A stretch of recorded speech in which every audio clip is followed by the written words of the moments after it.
ಕೈಯಲ್ಲಿ ಅರಳಿದ ಕಲೆ ಕಟ್ಟೋಕೆ ಆಗಲ್ಲ ಇದರ ಬೆಲೆ. ಸಖತ್ತಾಗಿದೆ ಅಲ್ವಾ? ನಾನಂತೂ ತುಂಬ ವರ್ಷ ಆದಮೇಲೆ ಟ್ಯಾಟೂ ಹಾಕಿಸ್ಕೋಬೇಕು ಅಂತ ಹೇಳಿಬಿಟ್ಟು ಒಂದು ಟ್ಯಾಟೂ ಶಾಪ್ನ ಹುಡುಕ್ತಾ ಇದ್ದೆ. ಆವಾಗ ನನ್ನ ಕಣ್ಣಿಗೆ ಬಿದ್ದಿದೆ ವಿಚಿತ್ರ ಟ್ಯಾಟೂ ಅಂತ ಹೇಳಿ. ಸಖತ್ತಾಗಿ ಇವರ ವರ್ಕ್ ನೋಡ್ಬಿಟ್ಟು ಇಂಪ್ರೆಸ್ ಆಗೋಯ್ತು. ಸೊ ನಾನಂತೂ ಫಿಕ್ಸ್ ಆಗಿಬಿಟ್ಟು ಈ ಟ್ಯಾಟೂ ಸ್ಟುಡಿಯೋಗೆ ಹೋದೆ. ಡಿಸೈನ್ ಅಂತೂ ಪರ್ಫೆಕ್ಟಾಗಿ ರೆಡಿ ಮಾಡಿ ಇಟ್ಟಿದ್ರು ನನ್ನ ಕಾನ್ಸೆಪ್ಟ್ಗೆ ತಕ್ಕನಂಗೆ. ಸೊ ಇಮಿಡಿಯೇಟಾಗಿ ಓಕೆ ಅಂತ ಹೇಳಿಬಿಟ್ಟು ಟ್ಯಾಟೂನ ಹಾಕಿಸ್ಕೊಳ್ಳೋಕೆ ಶುರು ಮಾಡಿದೆ. ನಮ್ಸೆ ಬೆನ್ನಿಗೆ ಚೂರಿ ಹಾಕೋ ನೋವಿಗಿಂತ ಅರ್ಧ ಗಂಟೆ ಕುತ್ಕೊಂಡು ಒಳ್ಳೆ ಡಿಸೈನರ್ ಟ್ಯಾಟೂನ ಹಾಕಿಸ್ಕೊಳ್ಳೋ ನೋವು ಇದೆಯಲ್ಲ, ಅದೇ ಮಜಾ. ಸೊ ಸಖತ್ ಹೈಜೀನ್ ಆಗಿ, ನೀಟಾಗಿ, ಫಾಸ್ಟ್ ಆಗಿ, ಫ್ರೆಂಡ್ಲಿ ಆಗಿ ಮಿಸ್ಟರ್ ಪವನ್ ಅವರು ನನಗೆ ಟ್ಯಾಟೂನ ಹಾಕೊಟ್ರು. ಇವ್ರ ವರ್ಕ್ ಅಂತೂ just looking like A wow ಅನ್ನೋ ತರ ಇತ್ತು. ಪರ್ಫೆಕ್ಟ್ ಆಗಿ ಫಿನಿಶಿಂಗ್ ನ ಕೊಟ್ರು.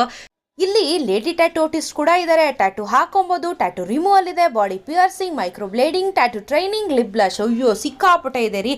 ನಿಮ್ಗೂ ಟ್ಯಾಟೂ ಬೇಕಾ? ಸೀದಾ ಗಾಡಿ ಎತ್ಕೊಂಡು RR ನಗರ ಇರೋ ವಿಚಿತ್ರ ಟ್ಯಾಟೂಗೆ